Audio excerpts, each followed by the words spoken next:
சண்டையில செத்தா ஒரு சல்லி காசு கிடையாது. சாராயம் குடி செத்தா 10 லட்சம்னா இது நாடாடா? இது 1 கோடி தொண்டனை வச்சிருக்கேன் வச்சுக்க புடுங்க. நீ இவன் என்ன நம்பிட்டுறான கனிமொழி நாடார்னு? அப்ப கனிமொழி நாடார்னு அழகிரி ஸ்டாலின் 2 பேர் யாரு? ஒரு அப்பாவுக்கு 2 சாதி அடாடே பைத்தியக்கார பயில்களா? இந்த பைத்தியக்கார பயிலுங்க மாடு பசுமாட்டுக்கு தண்ணி வைக்க மாட்டான், தவிடு வைக்க மாட்டான், புண்ணாக்கு வைக்க மாட்டான், பத்தி கொட்டை போட மாட்டான், வைக்கோல் போட மாட்டான், ஒரு இலவம் போட மாட்டான். காலையில மாலையில வந்து அப்படி கறந்துக்கிட்டே இருப்பான். பொம்பளை பிள்ளையே வச்சிடக்கூடாது. ஆனா வீட்டுக்கு அழகான மருமக வரணும். திராவிட மாடல் என்பது என்ன? திருட்டு மாடல். ஆமா, என் காரை திருடிட்டு போய் வெள்ளை பெயிண்ட் அடிச்சு வித்துட்டு போயிடுவாங்க. நம்ம எப்படி படிக்கிறோம்? பாட்டியின் வடையை காக்கை திருடி விட்டது. பசு நமக்கு பால் தரும். பசு நமக்கு பால் தர்றதில்லை, அது கண்ணுக்குட்டிக்கு தான் தருது. ஆனால் நாம வாலையும் காலையும் சேர்த்து கட்டிட்டு உதஞ்சிருமோன்ட்டு வலுக்கட்டாயமா திருடுறோம். ஆனா படிப்பு நம்ம சொல்றது எப்படி? காக்கை பாட்டியின் வடையை திருடி விட்டது, பசு நமக்கு பால் தரும். தரும் கற்பிக்கிறது ஏதோ அப்படி நமக்கு படிக்க வச்சிடறாங்க. அப்படி பசு கண்ணுக்குட்டியை முட்டை விட்டோன்னா அது கண்ணுக்குட்டி குடிக்குதுன்னு நினச்சி அது பாட்டுக்கு வைக்கலை போட்டுருவியே புல்லை போட்டுருவியே சாப்பிட்டுட்டே இருக்கும். நம்ம கண்ணுக்குட்டி தான் குடிக்குதுன்னு அது பாலை சுரக்கும். அதில் இவன் ஒரு கருணை உள்ளவன், இரக்கம் உள்ளவன், கடைசியாக கொஞ்சம் ஒரு 50 மில்லி 100 மில்லி அதில் விட்டுட்டு அந்த கண்ணுக்குட்டி இங்கே வந்துடுவான். வந்து கண்ணுக்குட்டியை அவுத்து விடுவான், அது போய் குடிக்கும். அதை போல நீ நீரை பயன்படுத்தணுங்கிறான். எப்படி? மழை பொழியுது, ஓடுது, நதியா ஓடுது, அந்த நதியின் குறுக்க அணைய கட்டாத திருப்பு 1000 ஏக்கர்ல ஏறி அங்க நிறைச்சுக்க, திருப்பு 200 ஏக்கர்ல ஏறி நிறைச்சுக்க, அப்புறம் அங்க கம்மா அதை நிறைச்சுக்க, குளம் நிறைச்சுக்க. அப்படி கொஞ்சம் கொஞ்சமா உனக்கு தேவையான நீரை தேக்கிட்டு பசுவை கிட்ட எப்படி கண்ணுக்குட்டியை திரும்ப கொண்டு ஒப்படைப்பிய பால் குடிக்க விழுவியோ அப்படி கடல் தாய்கிட்ட இந்த நதி குழந்தையை சேர விட்டுறணும். அதுதான் நம்ம முன்னோர்கள் கடைபிடிச்ச நீர் மேலாண்மை. நீ ஒரே இடத்துல நீரை தேக்கிட்டா அந்த இடத்தை தவிர மற்ற இடத்தில் நிலம் வறண்டு போகும், மற்ற உயிரினங்கள் வாழ்வது சாத்தியமில்லாமல் போயிடும். அததான் உங்க பிள்ளைகள் செய்ய இருக்கிறோம். அப்ப தண்ணீரின் தேவையில் நாம் தண்ணீரை அடைய முடியும். ஆனா பக்கத்தில் இருக்கிற மாநிலங்கள்ல போய் நம்ம கையேந்தி எனக்கு 150 TMC கொடு, எனக்கு அணையை திறந்து விடு, கொஞ்சம் தண்ணி கொடு. அந்த நிலையில் இருந்து இந்த தமிழ் சமூகம் மீளனும் வாழணும் என்றால் என் இன சொந்தங்கள் ஆழ்ந்து சிந்திக்கணும். 50 ஆண்டுகளாக செய்யாத ஒரு நல்லதை அடுத்து வருகிற ஆண்டுகளில் காலங்களில் இவர்கள் செய்வார்கள் என்று நீங்கள் எப்படி நம்புகிறீர்கள்? எப்படி நம்புகிறீர்கள்? இங்கிலாந்து பொருளாதார மேதை ஜான் ஆண்டனி ஆலன் ஒரு பொருளாதார மேதை சொல்றான், உலக நாடுகள் எல்லாம் ஐரோப்பிய நாடுகள் எல்லாம் நீர் பொருளாதார கொள்கைக்கு வந்து விட்டதுங்கிறான். ஆனா நாம தான் தங்கத்தையும் பணத்தையும் வைத்து நாடு பணக்கார நாடா ஏழை நாடா என்று கணக்கிடுறோம். ஆனால் ஐரோப்பிய நாடுகள் எல்லாம் எந்த நாடு அதிகமாக நீரை வைத்திருக்கிறதோ அந்த நாடுதான் பணக்கார நாடு, செல்வாக்குள்ள நாடு, செல்வம் கொளிக்கும் நாடு என்று கணக்கிடுறான். பிரான்ஸ் நாடு ஆரஞ்சு பழத்தை விளைய வச்சு ஏற்றுமதி செய்து, உங்களால் நம்ப முடிகிறதா பாருங்க, ஆரஞ்சு பழத்தை விளைய வச்சு ஏற்றுமதி செய்து ஒரு ஆரஞ்சு பழம், உள்ளங்கையில் இருக்கிற ஆரஞ்சு பழம் 50 லிட்டர் தண்ணீரை குடிக்குது. அது விளைஞ்சு வர்றதுக்கு ஒரு பழம், அதை புளிஞ்சா அரை கோவலை கூட தண்ணி வர மாட்டேங்குது, நீர் இல்லை. ஆனால் அது 50 லிட்டர் தண்ணீரை குடிக்குது. அப்ப தன் நிலத்தின் நீர் வளம் வீணாகுது. உடனே ஆரஞ்சு பழத்தை விளைய வைக்க நிப்பாட்டிடுறான். இப்ப ஆரஞ்சு பழம் தேவை இருக்கு, என்ன செய்யலாம்? இறக்குமதி செஞ்சுக்கலாம், நிறுத்திடுறான்.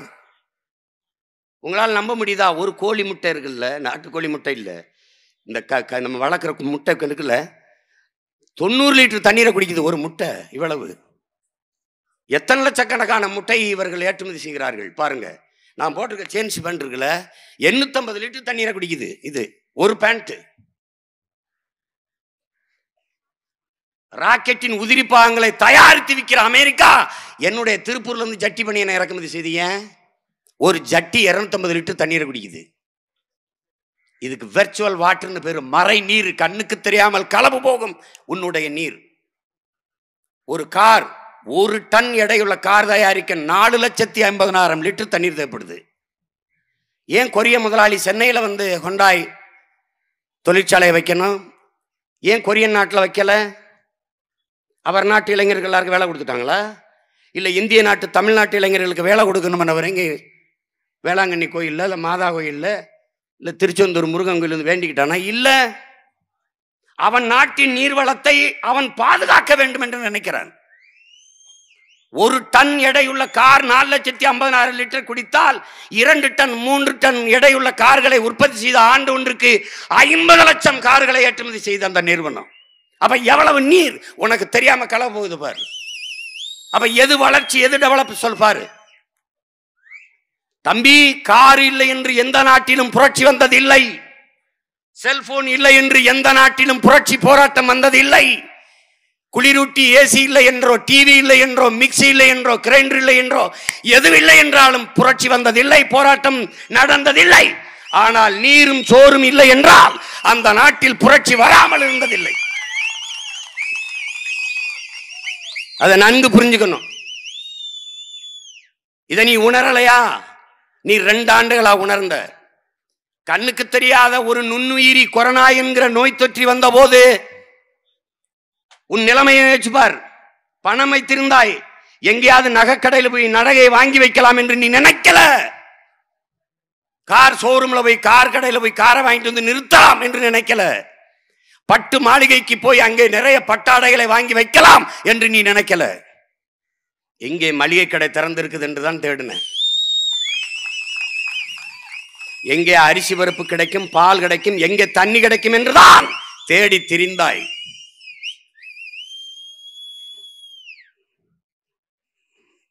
அதில் இருந்தாவது நம்ம அறிவு தெளிவு பெறணும், கொஞ்சம் விழித்துக் கொள்ளணும்.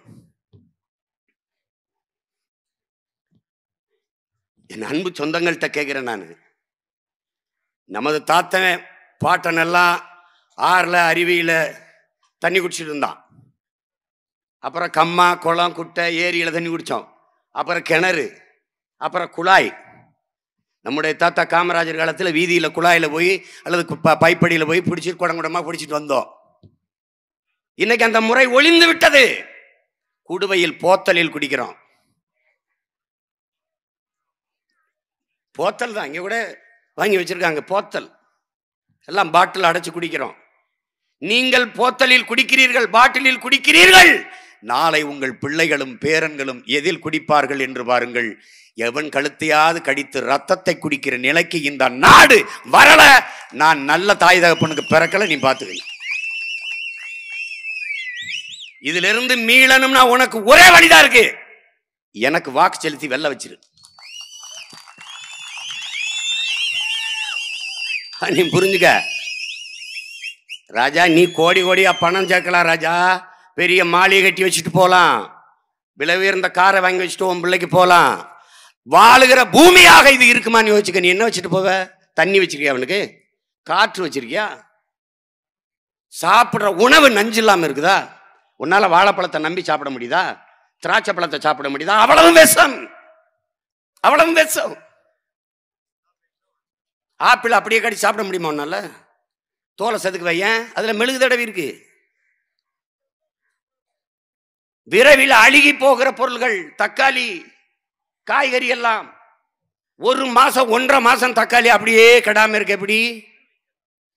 முன்னாடிலாம் தக்காளி அப்படி கீழே விழுந்தா தெரிச்சிரும், இப்ப குதிச்சு ஓடும். உண்மையிலே ஓடும். காரணம், அந்த விதைக்குள்ளே, தக்காளியின் விதைக்குள்ளே தவளையின் கொழுப்பை செலுத்திட்டான். நீங்க என்ன நினைச்சுக்கிட்டு இருக்கீங்க? நீங்க எல்லாம் மரபணு மாற்றப்பட்டுருச்சு. அதனால் உணவு நஞ்சாயிருச்சு. கத்தரி செடி இவ்வளவு உயரத்தில் இருக்கும், மிளகா செடி இவ்வளவு உயரத்தில் இருக்கும். உள்ள நின்று இப்படி பறிப்போம், உள்ள ஆள் போயிட்டா தெரியாது. பருத்தி செடி, பருத்தி மாறலாம் அரிச்சு பருத்தி எடுத்துட்டு அரிச்சிட்டு வந்தா அதை வச்சுதான் நெல்லை வைப்போம். அவ்வளவு பெரிய செடியா இருக்கும். இன்னைக்கு படுத்துக்கிட்டு பருத்தி பஞ்சம் எடுக்கிற மாதிரி ஆயிடுச்சு. மிளகாயெல்லாம் முட்டிக்கால் போட்டு பிறக்கிற மாதிரி ஆயிடுச்சு. எல்லாம் மரபணு மாற்றம். நெல் சாஞ்சு கிடக்கும், குனிஞ்ச அறுத்தான். இப்ப வரப்புக்கு உள்ள இருக்கு, அப்படியே உட்கார்ந்துட்டு எடுத்துட்டு போயிட்டு இருக்கான். இந்த மாறுதல்களை எதனால் நிகழுது என்பதை அறிவார்ந்த தமிழ் சமூகத்தின் தம்பி தங்கைகள் சிந்திச்சு பார்க்கணும். அப்ப நீளமா வைக்கோல் இருந்தா மாட்டுக்கு தீனம் போடுவான். அடி காட்டுக்கு, நடு மாட்டுக்கு, நுனி வீட்டுக்கு, அப்படிதான் இருந்தது. இன்னும் அடி இருக்குது, நுனி இருக்குது, நடு எங்க? மாட்டுக்கு இறை இல்லை, வைக்கோல் இல்லை, அது குட்டை குட்டையா ஆயிடுச்சு. 5008 5020 என்று இந்த நெல்களை குட்டை பயிர்களை கொண்டு வந்துட்டா. பிறகு அதுல 2ஆம் உலகப் போரில் வெடிக்காத வெடி உப்புகளை, அந்த வெடி மருந்துகளை, அந்த உப்பை அப்படியே உரமா மாத்தினான். இன்னும் கொஞ்சத்தை என்ன பண்ணா, அந்த பூச்சிக்கொல்லின்னு வித்தான், சந்தைப்படுத்தினான். இந்த உரத்தை போட்டா அவன் நம்ம ஒரு விதை, நம்ம விதைக்கு அந்த உரத்தை போட்டா விளையல. அப்போ அவன் விதை சரியில்லை, நான் ஒரு விதை தாரேன்னு இந்த விதை கொண்டு தந்துட்டான். அதான் அந்த குட்டை பயிர்.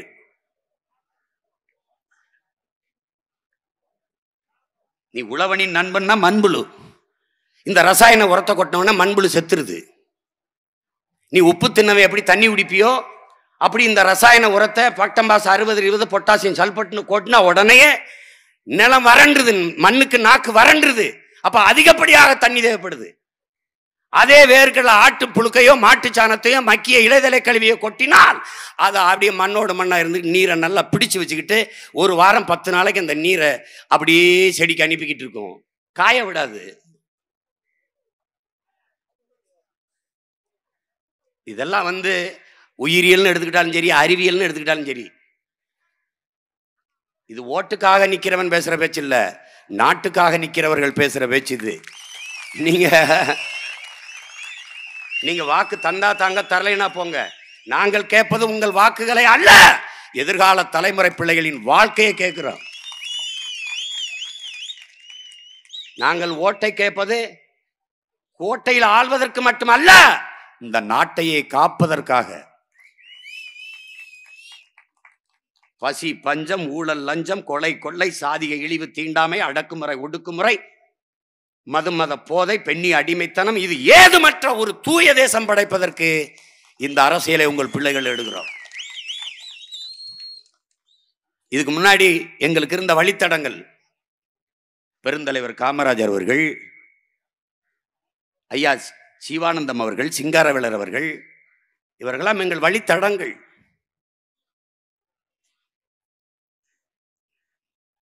கம்யூனிஸ்ட் கட்சி மாநாட்டுக்கு போய்விட்டு ஐயா ஜீவானந்தம் அவர்கள் தொடர் வண்டியில இறங்குகிறார். ரயிலில் இருந்து ஏத்த மாதிரி ஒரு தோழர் வரும்போது ஒரு தேநீர் குடிக்கலாமா என்று கேட்கிறார். வாங்கல் குடிக்கலாம் என்று தேநீரை குடிச்ச உடனே இன்னொரு தேநீர் சொல்லுங்கன்றாரு. ஏன்னு கேட்கிறாரு. பசிக்குது, சாப்பிடல அப்படின்னு. ஏன் சாப்பிடல? காசு இல்லை அப்படின்னு. இது என்ன தோல்ல மூட்டை பணம் அப்படிங்கிறாரு. அதான் பணம் தான் இருக்கு, அதில் எடுத்து சாப்பிட்டுக்கலாம்ல அப்படின்னு. ஐயோ, கட்சிக்கு தோழர்கள் கொடுத்தது, அதை எப்படி எடுத்து சாப்பிட்றது என்று இவ்வளவு நேர்மையான இருந்திருக்கான். இன்னைக்குன்னா அந்த மூட்டை எங்கே போங்க, நேராக வீட்டுக்கு போய் ஆட்டையை போட்டு போயிருப்பான். எங்களுக்கு ஒரு தாத்தா இருந்தார், ஒரே ஒரு முட்டை தான் ஒரு நாள், ஒரு வாரத்துக்கு அசைவம், ஒரே ஒரு முட்டை தான். அதை யாராவது நண்பர்கள் சாப்பிட்டா அந்த முட்டையும் அடுத்த வாரத்தில் இல்லை. எப்படி எப்படி பார்த்துக்க. அவனுக்கு படிக்கல, அவனுக்கு எல்லாம் தெரியும். அறிவியல், வரலாறு, புவியியல் எல்லாம் தெரியும். கன்னியாகுமரியில் போய் ஒரு அணையை கட்ட போறாங்க தாத்தா. ரப்பர் தோட்ட முதலாளிகள்லாம் இது கூடாது கமரசு அப்படின்னு ஒன்று. நல்லா இருக்கேன், அணையை கட்டாம விட்டுடலாம். ஜனங்கள்கிட்ட போய் சோறுக்கு பதிலாக ரப்பரை சாப்பிட்றீங்களான்னு கேட்டுவாங்க. ரப்பரை சாப்பிடுவாங்கன்னா விட்டுருவோம். அது அந்த மாதிரி தலைவர்கள் இருந்தாங்க. நாங்க கருணாநிதி, எம்ஜிஆர், ஜெயலலிதா பார்த்து வந்தவர்கள் அல்ல, காமராஜர் கக்கனை பார்த்து வந்தவர்கள், சிவானந்தம் சிங்காரவேலரை பார்த்து வந்தவர்கள். எங்களுக்கு விரல் நீட்டி வழிகாட்டுகிற தலைவன் எப்படிப்பட்ட தலைவன் பாருங்க.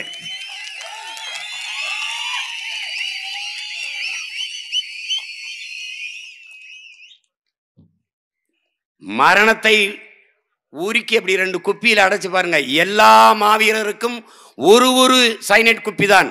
என் தலைவன் கழுத்துல 2 சைனைட் குப்பி இருக்குது பார்த்துக்க. இங்கே பனை மரத்தை பற்றி பேசினார்கள்.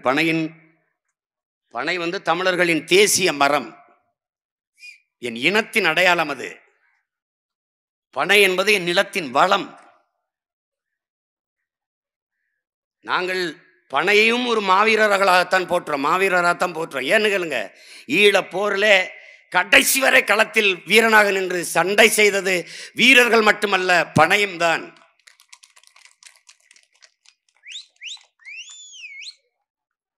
இங்க பேசிய என் தம்பி அபு குறிப்பிட்டாருன்னு நினைக்கிறேன். நீங்க எல்லா மாநிலங்கள்லையும் கல்லுக்கடை இருக்கு, ஆனா தமிழ்நாட்டில் மட்டும் கல்லுக்கடை இல்லை. ஏன்னா கல்லு மதுவாயிடுச்சு. இங்க இந்திய அரசியல் சட்டமே சொல்லுது கல்லு உணவில் ஒரு பகுதின்ட்டு. கல்லு குடிச்சு செத்தவனும் இல்லை, சொத்தம் பட்டையும் வித்தவனும் இல்லை. நீங்க அருகம்புல் கோதுமை புல் சாறு குடிக்கிறீங்க, உடம்புக்கு நல்லது. நாங்க பெரிய புல் வச்சிருக்கோம், பனம்புல். அந்த புல்லுல இருந்து பால். இங்க பாருங்க, பதநீர் கருப்பட்டியை விட கல்லுல காய்ச்சற கருப்பட்டிக்கு விலை அதிகம். ஏன்? பதநீர்ல சுண்ணாம்பு தேய்க்கும் போது கலப்படம் வந்துருதுங்கிறான். அந்த கலப்படத்தை கூட விரும்ப மாட்டேங்கிற உலக நாடுகள்ல. கல்லுல இருந்து காய்ச்சற கருப்பட்டி இது 350, அது 500 ரூபா.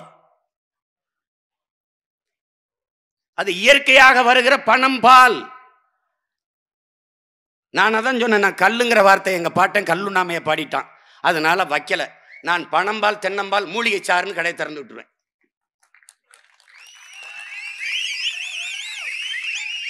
அதுல அப்புறம் 3 மாசம் தான் பனைமரம் உங்களுக்கு கல்லு தரும். அப்புறம் என்ன பண்ணுவேன்? குடிக்காம இரு. பனைமரம் ஓஞ்சதுன்னா தென்னை மரம் இருக்கு, அது 12 மாதமும் எனக்கு அதுல பாலை வருது. தென்னம்பாலை வித்துட்டு போறேன். என்ன கெட்டு போச்சு? ஏன் தமிழ்நாட்டில் தடை செய்ய வைக்கப்படுது என்றால் 2 கட்சிக்கும் சாராய ஆலை இருக்கு, ஃபேக்டரி இருக்கு. நீ கல்லு கடையை திறந்து விட்டா வியாபாரம் படுத்துரும். வியாபாரம் படுத்தா ஆலையிலிருந்து வர சரக்கு படுத்துரும். சரக்கு படுத்தா கமிஷன் போயிடும், காசு போயிடும். நீ எதுமா முதலமைச்சருக்கு ஓட்டு போட்டு தேர்வு பண்ணணும்னு நினைக்கிற? நீ சாராய வியாபாரிகளை, சாராய முதலாளிகளுக்கு ஓட்டு போட்டிருக்க. நீ இந்தியாவில் எத்தனை மாநில முதலமைச்சர்கள், யாருக்காவது ஒருவருக்கு சாராய ஆலை இருக்கா? சாராய ஆலை வச்சிருக்கிற கட்சி 2 கட்சி, திமுக அதிமுக தான். இனிமே திமுகவுக்கு போட்டேன்னு சொல்லாத. அவர் சாராய ஃபேக்டரிக்கு போட்டேன், இங்கிட்டு ஒரு சாராய ஃபேக்டரிக்கு போட்டேன்னு சொல்லிட்டு போ. ஏன் அறிவா இருந்த வேணாவது விஷச்சாராயம் குடிச்சு செத்தவனுக்கு 10 லட்சம் கொடுப்பானா? யாராவது கொடுப்பானா? ஏன் நாட்டின் பாதுகாப்புக்கு போய் அங்க பஞ்சாபில் நடந்த கலவரத்துல 2 வீரன் செத்து வந்துட்டான். 1 ரூபா காசு கொடுக்கல, 1 ரூபா கொடுக்கல. தேசப்பற்ற பேசுற பாரதிய ஜனதா, இல்ல தேசப்பற்ற பேசிய காங்கிரஸ், இல்ல இந்த கட்சி திமுக.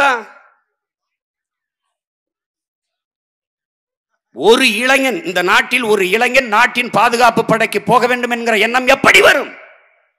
நான் இந்த நாட்டை பாதுகாக்க சென்று அங்கே நான் உயிரை விட்டால் என் வீட்டை இந்த நாடு காப்பாற்றும் என்கிற நம்பிக்கை தராத போது எப்படி? சண்டையில செத்தா ஒரு சல்லி காசு கிடையாது, சாராயம் குடி செத்தா 10 லட்சம்னா இது நாடாடா? இது நாடா? கேவலம்.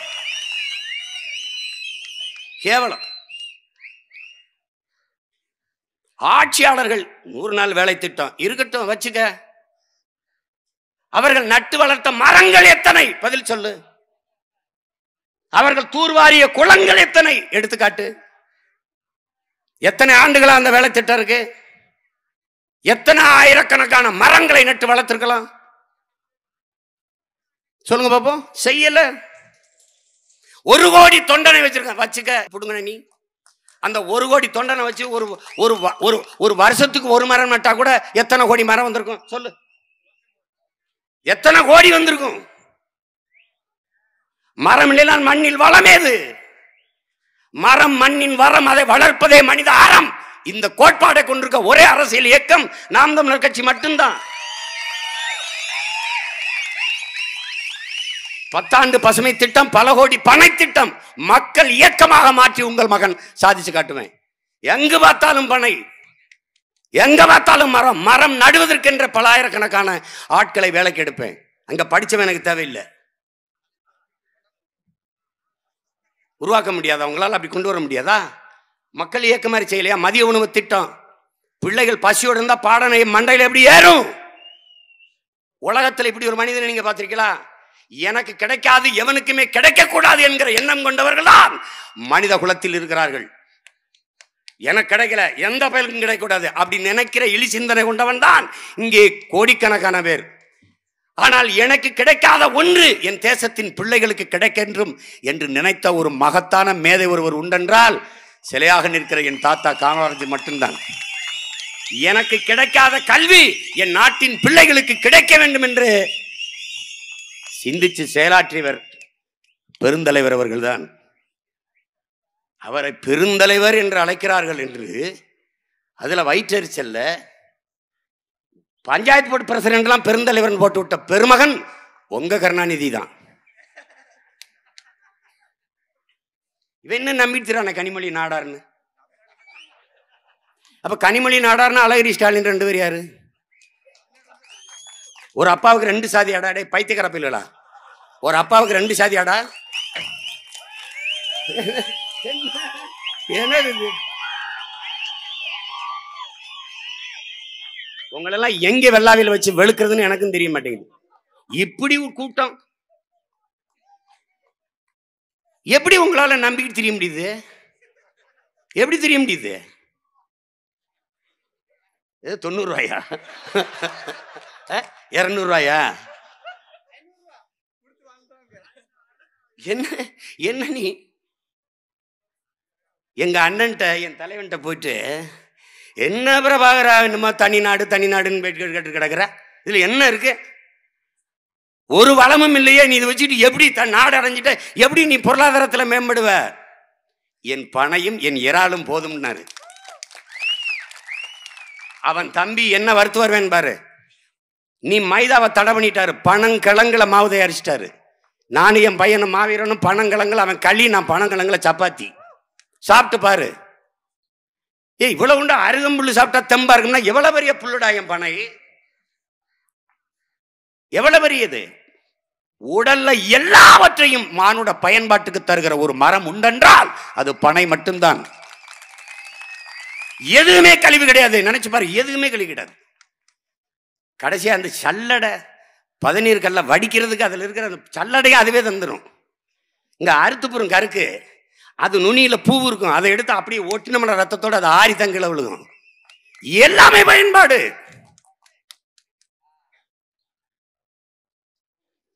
நீ என்ன பண்ணுவ சீமான்?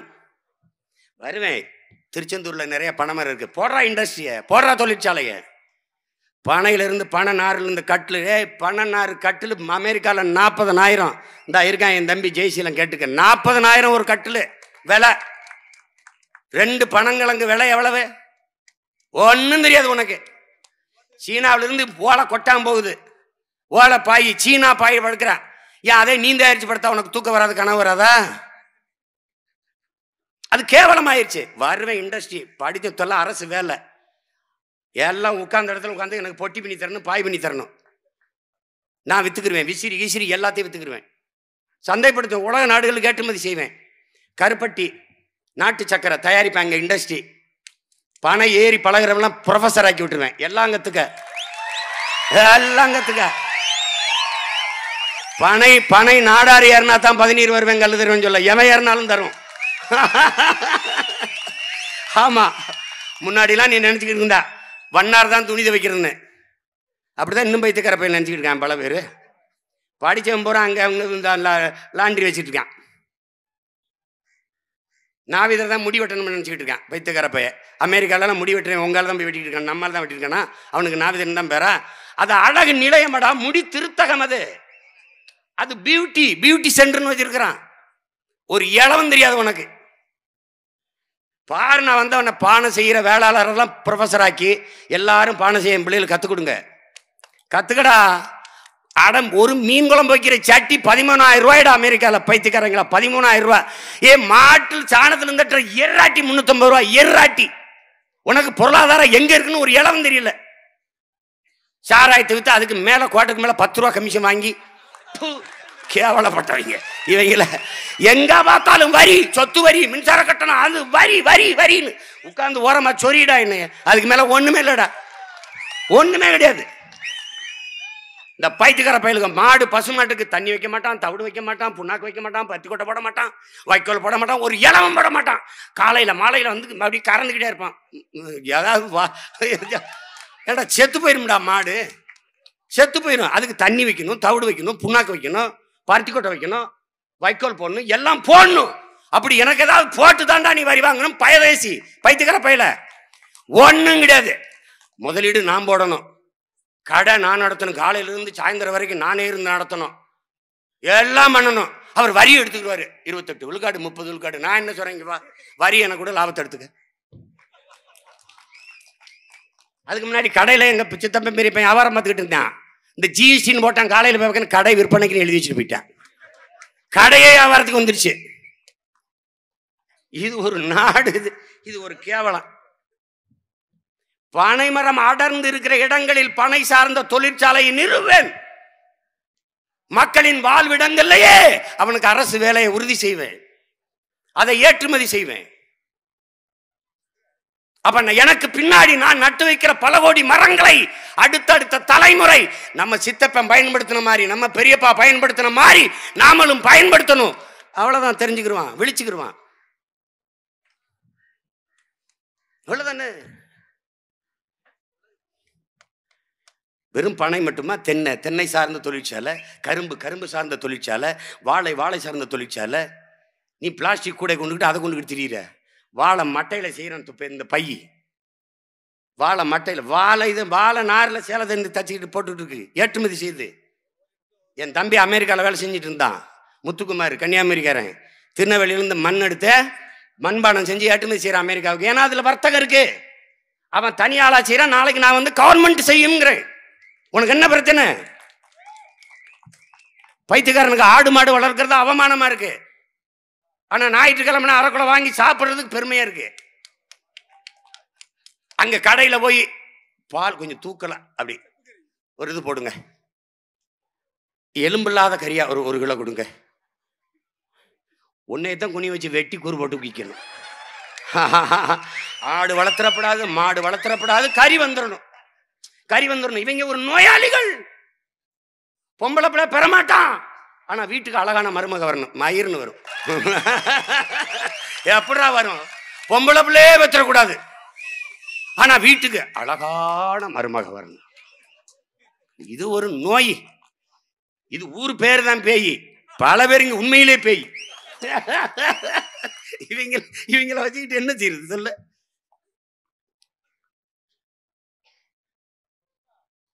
என் தம்பி கார்த்திக் சொன்ன மாதிரி, நீர் உலகத்துல இந்த பூமி இந்த பிரபஞ்சத்துல வந்து எத்தனையோ கோள்கள் இருக்கு. 450 கோடி ஆண்டுகளுக்கு முன்னாடி சூரியனில் ஏற்பட்ட பெரு வெடிப்பில் பிறந்த பிள்ளைகள் தான் இத்தனை கோள்களும். அதுல ஒன்று பூமி. இது வெப்ப துண்டு தான், இது நெருப்பு துகள் தான். அதுல என்னன்னா மேல்மற்ற நாளையோட குளிர்ந்து நீர் உருவாயிருது. H2O, ஹைட்ரஜன் 2 விழுக்காடு, ஆக்சிஜன் 1 விழுக்காடும் சேர்ந்துதான் நீர் உருவாகுது. இதுல ஒருவேளை ஆக்சிஜன் 2 விழுக்காடுனா நீர் உருவாகாது. அப்ப இயற்கையின் விதியை பாரு. அந்த H2O, அந்த நீர் உருவான பிறகு நீர்ல ஒரு செல் உயிரினம் தோன்றுது, அமீபா தோன்றுது. அதுல இருந்துதான் இவ்வளவு. அதுல கடைசியா ஒரு கேவலப்பட்ட மிருகம் தோன்றிடுச்சு, கொடிய மிருகம், அதுதான் மனுஷன். எங்க தாத்தா காமராஜர் சொல்றாரு, எல்லா உயிர்களிடத்திலும் அன்பாக இருங்கள், மனிதரிடத்தில் கொஞ்சம் எச்சரிக்கையாக இருங்கள். ஏன்னா புலி என்ன செய்யும் தெரியும் உனக்கு, நாய் என்ன செய்யும் தெரியும், கரடி என்ன செய்யும் தெரியும், யானை என்ன செய்யும் தெரியும், சிங்கம் என்ன செய்யும் தெரியும், பாம்பு என்ன செய்யும் தெரியும், மனுஷன் என்ன செய்வான் எவனுக்கும் தெரியாது. எந்த நேரம் கடிப்பான், எந்த நேரம் குடிப்பான், ஒரு இளவும் தெரியாது. அதனால மனிதர்கள்ட்ட ரொம்ப எச்சரிக்கையா இருக்கணும். அதுல ஆட்சியில் இப்ப இருக்காங்களோ அவங்ககிட்ட ரொம்ப ரொம்ப கவனமா இருக்கணும்.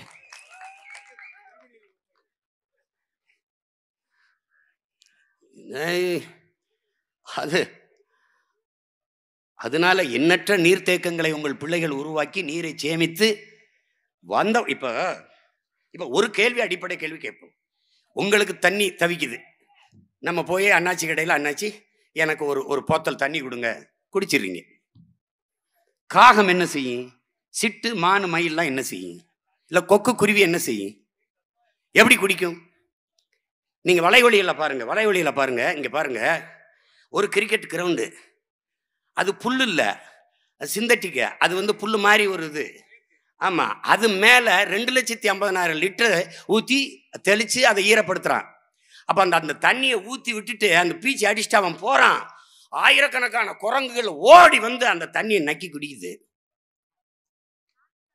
அது நினைக்கேன், நம்மள இருந்து அந்த பயலுக வந்தேங்கிறாங்க, உண்மையிலேயே நம்மள இருந்தா வந்திருப்பாங்க. சொல்லுங்க.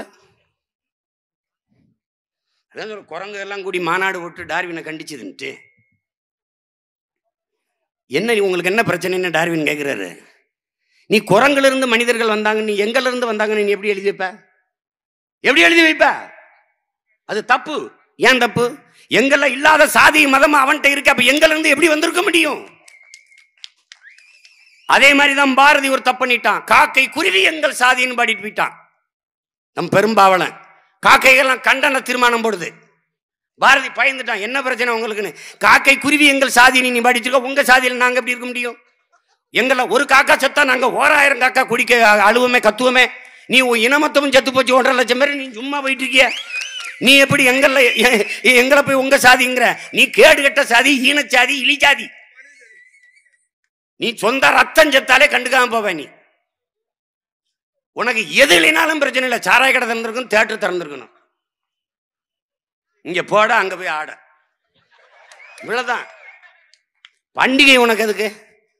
பண்டிகை சரக்கை போட, 1 கிலோ 1/2 கிலோ கறியை வாங்கி சமைச்சு போட, சாப்பிட்டு ராத்திரி ஒரு படத்தை பார்த்து முடிஞ்சு. பண்டிகை தீபாவளி முடிஞ்சு, பொங்கல் முடிஞ்சு. இந்த கூட்டத்துக்கு தண்ணீரை பற்றி பேசி என்ன, வெந்நீரை பற்றி பேசி என்ன, என்ன பேசி என்ன ஆகுது? ஒன்றும் இல்லை. இந்த சீமானவன் தம்பியிலும் தங்கச்சியிலும் கத்தி கிடப்பாங்க. அவங்க தான் இந்த தண்ணி நீரும் பேசுவாங்க, மலைகளே அதே பேச்சு கிடப்பாங்க. அப்படின்னு நான் போதிக்கும் போது உனக்கு புரியாது என் உடன் பிறந்தவனே, நீ பாதிக்கும் போது எனக்கு உனக்கு புரியும். அப்போ இப்போ பேய் குளத்தில் ஒருத்தன் கத்திரி கிடந்தான், பேயா கத்துனா நீ நினைப்ப. ஒரு நாள் தண்ணி இருக்காது, சோறு இருக்காது, ஒன்றும் இருக்காது. அப்போ ஒரு அவுட் ஃபோக்கஸில் மங்களா என் மூஞ்சி நல்லா ஞாபகத்துக்கு வரும். பார்த்துக்க, இப்போ ஒரு தடவை பார்த்து வச்சுக்க. இந்த முகம், ஆமா ஒருத்தன் அப்போ இருந்தே கத்திக்கிட்டு இருந்தான். பாபா இப்போ பார்த்தில்ல, அங்கே வந்து அங்கே குளத்தை ஆக்கிரமிக்கிறாங்க, ஓடியா. அங்கே வீடை இடிக்கிறாங்க, ஓடியா. அங்கே ஐயா எங்கள் வீடெல்லாம் இடிக்கிறாங்க, வந்து காப்பாற்று. ஆமா, எனக்கு வேலையை நிரந்தரமாக்கல, வா, எனக்கு இந்த ஓய்வூதியத்தை தர சொல்லு. எல்லா பிரச்சனைக்கும் சீமா ஓடி வரணும். ஆனா ஓட்ட இந்த 2 கேடிகளுக்கும் போட்டு போயிடணும். எப்படி? இவனுக்கு கண்ணீர் துடைக்க, கவலைக்கு ஆறுதல் சொல்ல, கஷ்டத்துக்கு போராட இந்த பையன் தேவைப்படுது. ஆனா ஓட்டு அதை ஜெயிக்கிற கட்சிக்கு போடணும். ஏய், ஜெயிக்கிற பக்கம் நிக்கிறவன் அல்ல வீரன், தான் நிக்கிற பக்கத்தை ஜெயிக்க வைக்கிறவன் எவனோ அவனே உண்மையான வீரன். 9 ஆண்டுகளில் ஒரு தலைவன் சாதித்ததை 50 ஆண்டுகளில் இவர்கள் ஒன்னும் செய்யல. 9 ஆண்டு எண்ணற்ற நீர்த்தேக்கங்கள், அணைகள், பள்ளிக்கூடங்கள். ஆனா இன்னைக்கு பெருமையா பேசுங்க, நாங்க தான் உங்களை எல்லாம் படிக்க வச்சோம்னு. No your honour, no. படிக்க வச்சது எங்க தாத்தா, குடிக்க வச்சது நீங்கள்.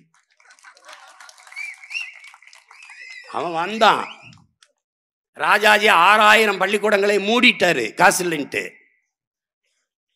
அந்த 6000 பள்ளிக்கூடங்களையும் திறந்து அதற்கு மேல் 14,000 பள்ளிக்கூடங்களை திறந்து படிக்க வைத்தவர் அவர்தான். அவர் அணை கட்டினாரு, சாலை போட்டாரு, தொழிற்சாலைகளை கொண்டு வந்தாரு, எண்ணற்ற திட்டங்களை கொண்டு வந்தார். சாராயம் வித்த காசில் அல்ல என் அன்பு மக்களே. அதுல கவனத்தில் வச்சுக்கணும். நோக்கம் இருந்தால் செய்ய முடியும். விவேகானந்தர் சொல்றாங்க, வெறும் வயிற்றில் வேதாந்தத்திற்கு இடமில்லை.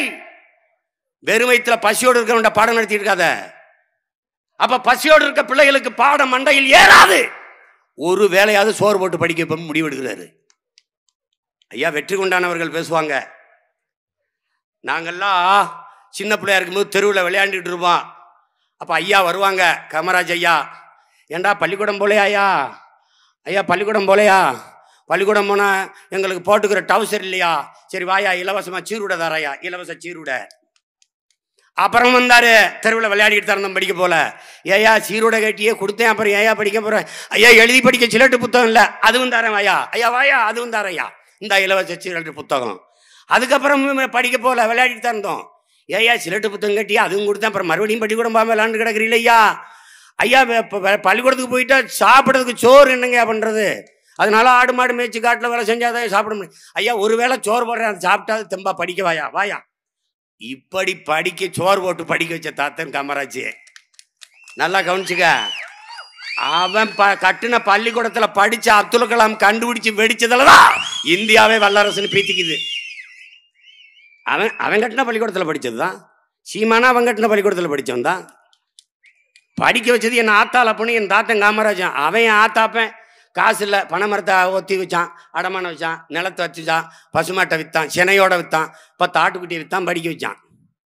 இவங்க தெருவில் வந்துட்டு நாங்களேனும் நீங்கள் படிச்சிருக்க முடியும், நீங்களே இன்னும் நல்லா படிச்சிருப்போம்டா பிரதேசிலா, இன்னும் நல்லா படிச்சிருக்கோம், நாங்களேனா வளர்ந்துருக்காது. உலகத்தின் தலை சிறந்த நாடாக என் தாய் நாட்டை மாற்றி நான் காட்டுனால் என்பாரு. எல்லாத்தையும் வச்சுக்கிட்டு எல்லாம் இருக்கு.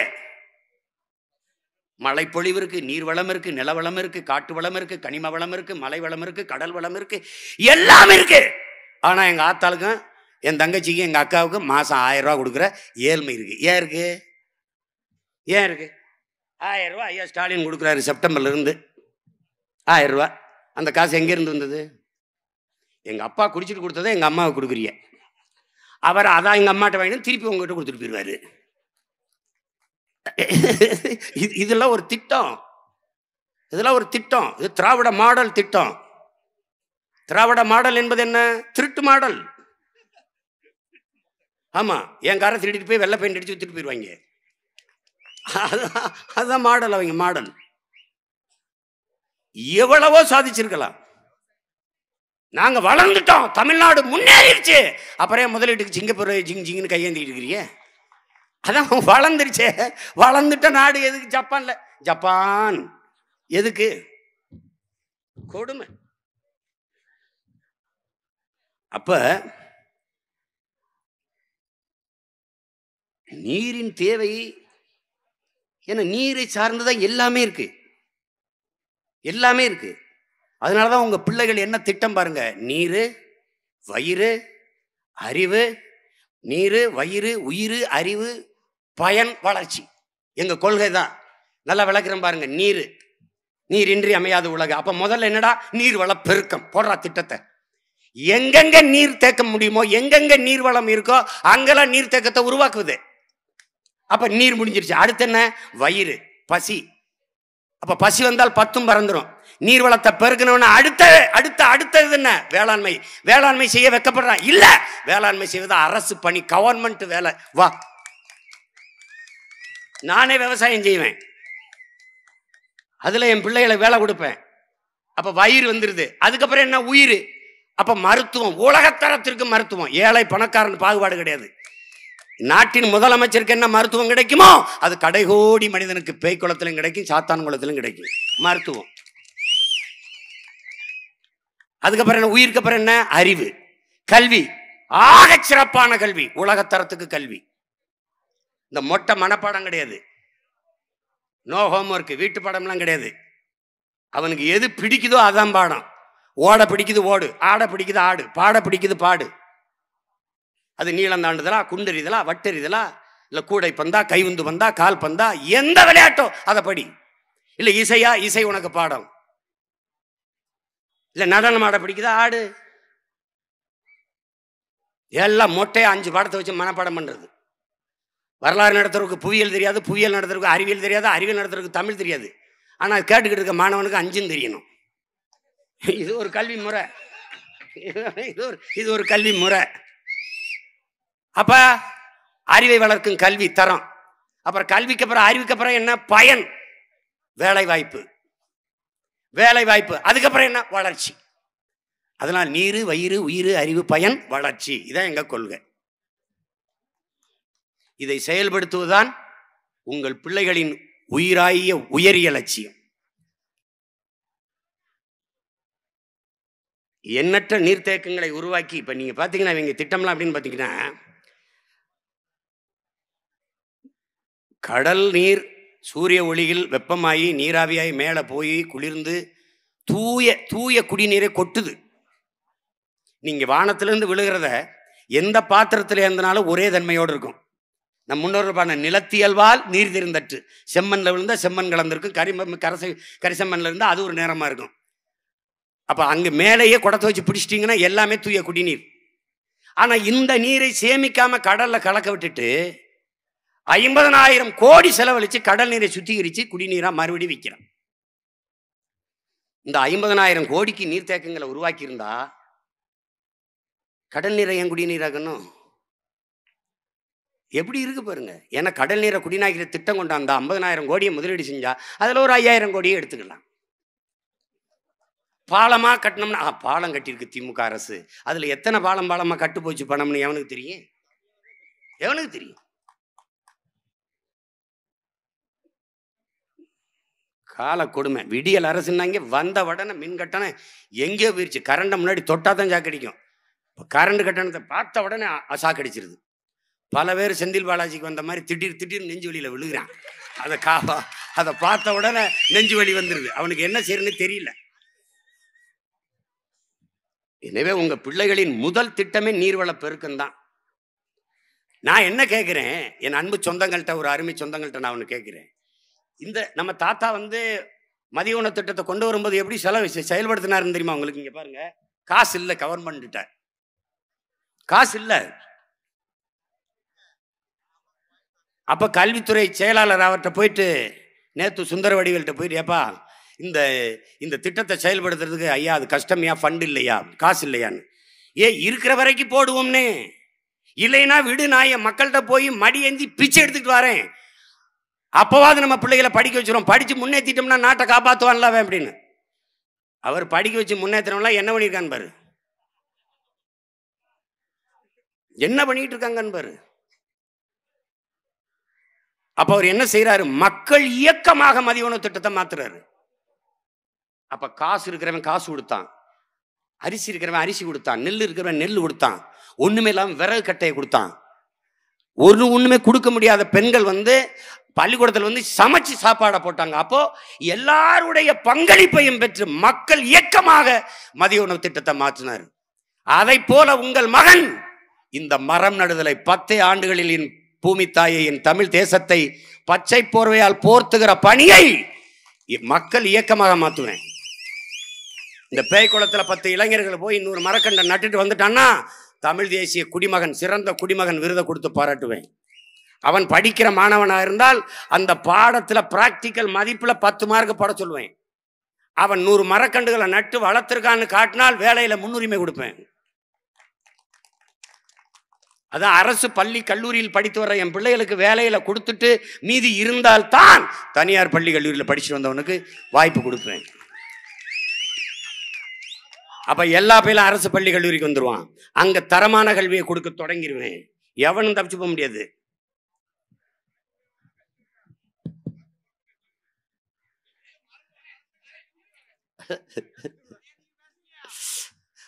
அது நான் வந்தா திங்க முடியாது, ஏன்னா அவனை நான் தின்னுருவேன், செமிச்சு தள்ளி விட்டுருவேன். பார்த்துக்க, அவர் திமுக அதிமுக ஆட்சி மாதிரி நினைச்சிருக்காரு. நீ மரக்கண்ணை கொடுத்தா அவன் நடமாட்டான், தின்னுபுருவான், வித்துப்புருவான் அப்படின்னு பச்சை மட்டை வச்சு வெளுத்து விட்டு விட்டுருவேன். தெரியாத ஒண்ணு, தாத்தா மாதிரி சாப்பிட்டு நேச்சர் கிடையாது, கொஞ்சம் காட்டான். அதை பார்த்துக்கணும். ஆமா, அதனால எவ்வளவோ சாதிக்கலாம். நான் என்ன கேட்கிறேன், மாறி 50 வருஷமா திமுக அதிமுகவுக்கு ஓட்டு போட்டீங்க. ஒரு தடவை உங்க மகனுக்கு கொடுங்க, ஒரு 5 ஆண்டை கொடுங்க. எங்க தாத்தாளுக்கு 9 ஆண்டு கூட வேணாம், எனக்கு ஒரு 5 ஆண்டை கொடுங்க. சரியா இல்லைன்னா அதுக்கப்புறம் பாருங்க, நீங்க வருத்தப்படுவீங்க. அப்படின்னா அப்பவே அவனுக்கு இந்த ஆட்சியை கொடுத்துருக்கலாம், 10 ஆண்டுக்கு முன்னாடி அவன் கத்தனை காலத்திலே கொடுத்துருக்கலாம், எவ்வளவோ நல்லது செஞ்சிருப்பான்னு நீங்க நினைச்சு வருத்தப்படுவீங்க. அப்படிப்பட்ட ஒரு ஆட்சியை உங்கள் பிள்ளைகள் இந்த நாட்டிலே நடத்துவோம், நிறுவுவோம். அதனால கோடி கனவு கொண்டிருக்கிற உங்க பிள்ளைகள் அதை நிறைவேற்ற நீங்கள் எங்களுக்கு வாக்கு மட்டும் தாருங்கள். ஒரு ஓட்டை, ஒரே ஒரு ஓட்டை போட்டு அதுக்கப்புறம் பாருங்க நாட்டை. போட்டு பாருங்கள் ஓட்ட, அப்புறம் பாருங்க தமிழர் நாட்டை. நீ போட்டா வந்துருவானா, சீமான் ஜெயிச்சிருவானா, அவன் ஜெயிச்சிருவானா அப்படின்னு. சரி, இந்த ஜெயிச்சவன் தான் உனக்கு என்ன பண்ணான்னு சொல்லு. தூத்துக்குடியில் துப்பாக்கி சூடு, 15 பேர் கொல்லப்பட்டாங்க. ஐயா எடப்பாடி பழனிசாமி சொல்றாரு, எனக்கே தெரியாது தம்பி, டிவியில பார்த்தா தெரிஞ்சுக்கிட்டேங்கிறாரு. சுட சொன்னவன் யாரு? மனு கொடுக்கத்தானே மக்கள் வந்தார்கள். எந்த அரசியல் கட்சியும் அந்த போராட்டத்தை முன்னெடுக்கல, மனு கொடுக்க வந்தார்கள். அங்கே இருக்கிற காவலர்கள் அல்ல ஆட்சியாளரின் உதவியாளர்கள் நின்று ஒரு 5 பேர் மட்டும் பிரதிநிதிகள் வாங்கல், மற்றவர்களாம் நில்லுங்கன்னா 5 பேர் இந்த மனு கொடுத்துட்டு போயிருப்பான். இந்த கலவரம் இங்க வரும் என்று நீங்கள் எப்படி கணித்து துப்பாக்கியோட காத்திருந்தீர்கள்? அப்படியே கலவரத்தை, ஒரு கலவரம் வந்து கலைக்கணும்னால முதல்ல தண்ணீர் பீச்சி அடிக்கணும், கண்ணீர் புகை கொண்டுகளை வீசணும், தடியடி நடத்தணும்.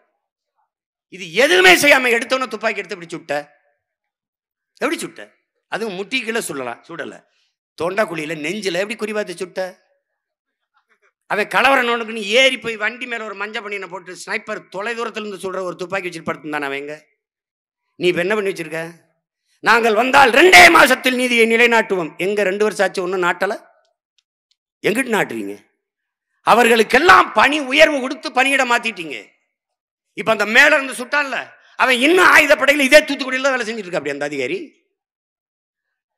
அருணா ஜெகதீசன் அம்மா 3 மணி நேரத்துக்கு மேல நின்று நான் அங்கே வாக்குமூலம் கொடுத்துருக்கேன். தமிழ்நாட்டில் ஒரு அரசியல் கட்சி தலைமை வந்து கூப்பிட்டு விசாரிக்கப்பட்டது நான் மட்டும்தான். 3 மணி நேரம்.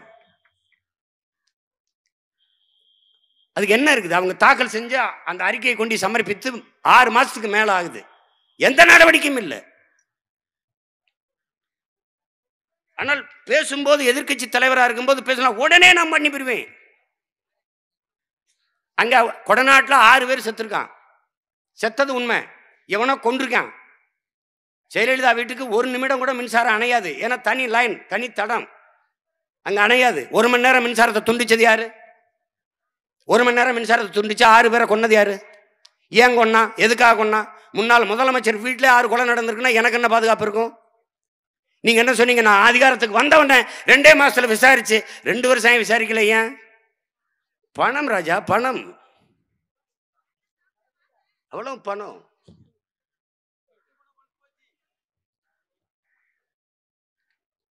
கால கொடுமை. இந்த ஒருத்தர் வந்து கொடுத்துக்கிட்டு இருக்காரு, தம்பி உதயநிதி என்ன பேசிவிட்டா? அப்படியே நீ கூட்டுறவு சொசைட்டியில் நீ வந்து கூட்டுறவு வங்கியில் வந்து கடன் வாங்கின இந்த வந்து நகை அடமானம் வச்சுருந்தா கவலைப்படாதீங்க, நாங்கள் வந்து திருப்பி தர்றோம். அப்படியே தான் நகை இருந்தால் வச்சு காசு வாங்கிக்கிறங்க, நாங்கள் வந்து திருப்பி தந்துடுறோம்னு சொல்லிவிட்டா. அப்படி இதை நம்பிட்டு நம்ம மக்கள் என்ன பண்ணுற? நம்மளுக்கு தெரியுமில்ல, ஐயா ஹரிச்சந்திரனே வாக்கு கொடுத்துட்டா, அப்படியே தருமரே சொல்லிட்டாரு. உடனே இருக்கிற பொட்டுப்பொடி நகையெல்லாம் அடமானம் வச்சுட்டு வந்துட்டான். இப்போ அதையும் திருப்ப முடியல, என்ன பண்ணுறேன்னு தெரியல. ஒருத்தர் வந்து மனு கொடுத்துக்கிட்டு இருக்காரு, அண்ணா ஏதாவது பார்த்து பண்ணி விட சொல்லுங்கன்னு. பண்ணுங்கன்னா ஏமாற்றி விட்டாங்க. என்ன பண்ணாங்க? வெறுண்டப்பாவை கொடுத்து கடனை வாங்கிட்டு போயிட்டாங்க. வெறுண்டப்பாவை வாங்கிட்டு கடனை கொடுத்த காவாலி போய் யாரு? அவன் யாரு? அங்க அந்தப்பா அந்த வங்கியில் வேலை செஞ்ச மேலாளர் யாரு? யாரு? கடன் வாங்கின முகவரி கொடுத்துருப்பான்ல, பேர் கொடுத்துருப்பான்ல, முகவரி அட்ரஸ் இருக்கும்ல, அதெல்லாம் கொடுத்துருப்பான்ல. அவன் வெறும் பெட்டி கொடுத்து எப்படா கடனை வாங்கினா? ஏன் அவனை கைது பண்ணல? அந்தப்பா எவன் மேனேஜரா இருந்தான், அவனை ஏன் கைது பண்ணல? நடவடிக்கை எடுக்கல? எப்படி இருக்கு பாருங்க. வெறும்பட்டி கொடுத்து டப்பா டப்பா கொடுத்து ஏமாத்தி காசு வாங்கிட்டு போயிட்டீங்க அப்படின்னு. உங்க ஆட்சியில் வெறுண்டப்பாவே அதிகம்டா, வெறுண்டப்பாவே அதிகம். நீங்க எப்படி எங்களுக்கு வெற்று வாக்குறுதியில் கொடுத்து வாக்க வாங்கிட்டு போனீங்களா? அப்படிதான் ஆகணும். இது நம்பும்படியா இருக்கா பாருங்க. ஒருத்தருக்கும் கொடுக்கல. இப்ப 1000 ரூபாய் குடும்ப தலைவிக்கு 1000 ரூபாய் அறிவிச்சு 2 வருஷம் ஆச்சு. செப்டம்பரை கொடுக்க போறாங்க. அதுக்கு என்ன சொல்றாங்க தெரியுமா? அது கணக்கு எடுத்துக்கிட்டு என்ன தகுதியானவர்களுக்கு. எங்க ஆத்தாளக்காவை தகுதி பார்க்கறதுக்கு நீங்க யாரு? நீ யாரு? தகுதி பார்த்து கொடுத்துவாங்க 1000 ரூபாய். அவங்க 1000 ரூபாய்க்கு தகுதி பார்க்குறாங்க. நீங்க 5 வருஷம் ஆளை வைக்கிறதுக்கு தகுதி பார்க்கறது இல்லை. எவன் வந்தாலும் ஓட்ட போட்டுப்புற, எங்களை தூக்கி ரோட்டில் போட்டுப்புற. நாங்கள் இங்கே பாரு முச்சந்தியில் நின்னே கத்திரி கிடக்க வேண்டியது இருக்கு. நான் யாரு? ஓம் புள்ள. நீ அவனுக்கு வாக்க போடுற, எனக்கு வாக்கரிசியை போடுற. கால கொடுமை, கால கொடுமை. இந்த கொடுமையெல்லாம் தொலைக்கிற காலம் விரைவில் வருது. நீ போட்டாலும் போடலைனாலும் நான் ஜெயிப்பேன். ஏன்னா என்னை விட்டா உனக்கு நாதி இல்லை, போட்டுத்தான் தீர்வேன். உங்களுக்கு வழியே கிடையாது, என்னை விட்டா வழியே கிடையாது. எனக்கு மட்டும்தான் என் மண்ணின் மீது, என் மக்களின் மீது பெருங்காதல் இருக்கு, பெருங்காதல் இருக்கு, பேரன்பு இருக்கு. என் நாடு எப்படி இருக்கணும்னு ஒரு கனவு இருக்கு. எனக்கு அதை பற்றி கவலை கிடையாது. கல்வி எப்படி கொடுக்கணும், மருத்துவத்தை எப்படி கொடுக்கணும், நீர் எப்படி சேமிக்கணும், வேளாண்மை எப்படி செய்யணும். வேளாண்மை கைவிட்ட நாடுகள் பிச்சை எடுக்குது. நீ என்ன 5 வருஷத்துல பசிங்கிற வார்த்தையே இல்லாத என் நாட்டில் நான் ஒழிக்கல, நீ அப்புறம் என்ன கேளு, ஒழிச்சு காட்டுவேனா? தண்ணீரை விற்கிற முதலாளி யாரு பார்த்திருக்கியா? அது உண்மையிலே சுத்திகரிக்கப்பட்டதா? அது மனிதன் குடிக்கிற தரத்தில் அது இருக்கா? உனக்கு தெரியுமா? உனக்கு தெரியுமா? அது எவன் வேணா விற்கிறானா? எப்படி? என் ஆத்தாள் அப்பன் அக்கா தங்கச்சிக்கு கிடைக்காத தண்ணீர் முதலாளிக்கு மட்டும் எப்படி கிடைக்குது? எப்படி கிடைக்குது? கடும் கோடையிலையும் விற்கிறான், எப்பவும் அவனுக்கு தண்ணி கிடைக்குது. எப்படி? எப்படி? 800 கோடி மக்கள் உலகத்துல, 100 கோடி மக்களுக்கு தான் குடிநீர் இருக்கு, தண்ணீர் இருக்கு. அப்படின்னா எவ்வளவு பெரிய நீர் பஞ்சத்தை நோக்கி உலகம் போயிட்டு இருக்கு பாரு. உலகத்திலே அதிகமாக நீரை உறிஞ்சி விற்கிற நாடு இந்தியா. இந்தியாவிலே அதிகமாக நீரை உறிஞ்சி விற்கிற மாநிலம் தமிழ்நாடு. அது ஓ நாடு, ஏன் நாடு.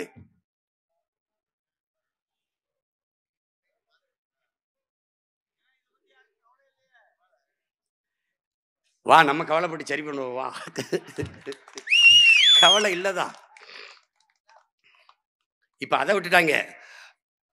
நாடும் நமது, 40 நமது. போதும் சாமி, போதும். ஐயோ கொடுமையே. இதையாவது ஏதோ பார்த்து பண்ணி விடுங்க நியாயமாரே, அதை பார்த்து பண்ணி விடுங்க. பாராளுமன்ற தேர்தல் வருது, அடுத்து 26 சட்டமன்ற தேர்தல் வருது. ஏதோ பார்த்து பண்ணி விடுங்க. நீங்க என்னைக்கு இந்த உதயசூரியன் ரெட்டலையை மறக்கிறீங்களோ அன்னைக்கு இந்த நாடு மக்களும் உருப்பட்டுவான், உருப்பட்டுவான். விவசாயி சின்னத்தை நினைக்கல, கதை முடிஞ்சு. உன்னை ஆண்டவனாலும் காப்பாற்ற முடியாது. ஐயா ரஜினிகாந்த் சொன்ன மாதிரி உங்களை ஆண்டவனாலையும் காப்பாற்ற முடியாது. விவசாயியே விவசாயிக்கு ஓட்டு போடலன்னா எவன் போடுவேன்? நான் போய் அமெரிக்காவில் நிற்கட்டுமா விவசாய சின்னத்துக்கு போடுங்கன்ட்டு? தயவு செய்து பார்த்து பண்ணி விடுங்க. எங்கடா விவசாய சின்னத்தை போட்டிருக்கியாடா? போடல. அவங்களே என்னை கொல்ல பாடுபடுத்துறாங்க. அந்த பெட்டியில எல்லா சின்னமும் பளிச்சுன்னு தெரியும், என் சின்னம் தெரியாது, மங்களா இருக்கும். அட பாவியெல்லாம் நான் என்னடா பாடுபடு. அப்புறம் அப்போ ஓட்டு இப்படி கேட்க ஆரம்பிச்சிட்டேன். அம்மா ஓட்டு பெட்டிக்கு போமா, எந்த சின்னம் தெரியலையோ அதை தொடுமா, அதாம்மா விவசாயி. எந்த சின்னம் தெரியலையோ அதில் அழுத்தி விட்டுருமா, அதாம்மா உன் மகன் சின்னம், அதான் விவசாயி சின்னம்மா. என்ன விவசாயியை மறைச்சிடணும், விவசாயியை ஒழிச்சிடணும், மறைச்சிடணும். இப்போ அவங்க கேட்டிருக்காங்கல்ல, டெல்லியில் உட்காந்து பேசியிருக்காங்க. ஏங்க உண்மையிலே அந்த சின்னத்துக்காக விழுகுதா அவருக்காக விழுதாங்க? நீ என்ன சின்னம் கொடுத்தாலும் அவருக்காக தான் விழுகுது, அவருக்காக தான் ஓட்டு போடுறாங்க மக்கள். அதனால நீ சின்னத்தை எல்லாம் கை வச்சு பயனில்லை. அவனுக்கு நீ செங்கல், சாந்து, சிமெண்ட், சட்டி எதை கொடுத்தாலும் போடுவான் மக்கள். அவனுக்கு ஒன்றும் இல்லை. அது அறிவிற் சிறந்த மக்கள், என் அன்பு தம்பி தங்கைகள், உங்களை நம்பிதான் நாங்கள். யாரோடும் சேர மாட்டானே சீமான், எப்படி அவன் தனிச்சு நிற்கிறான்னு. நான் தான் பெரிய கூட்டணி வச்சிருக்கிறது. 8 கோடி மக்களோடு கூட்டணி வச்சிருக்க ஒரே கட்சி நாங்கள் தான். மக்களை நம்பாதவன், மக்களை நேசிக்காதவன் மக்களை ஆளுகிற தகுதியை பெற மாட்டான். நாங்கள் ஆளுகிற வாய்ப்பை பெறல, ஆனால் ஆளுகிற தகுதியை எப்போவோ பெற்றுவிட்டோம். நாங்கள் பேரளவு அன்பும் பாசம் வைத்து என் மக்களை நம்புகிறோம், நேசிக்கிறோம். நான் உங்கள் மேல வச்சிருக்க காதல்ல ஒரு துளி அப்படி கடக்கண்ணில் லேசா அப்படி கண்ணடிச்சுட்டு போங்க, நான் ஜெயிச்சிருவேன்.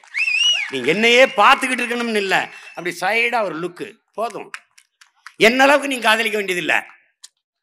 ரொம்ப நாளா நம்ம பின்னாடி சுத்திட்டு இருக்கான் அந்த பையன், ஒரு சைட் அடிச்சு விடு, மேலே அடிச்சு விடு, அடிச்சு விடு, அடிச்சு விடு.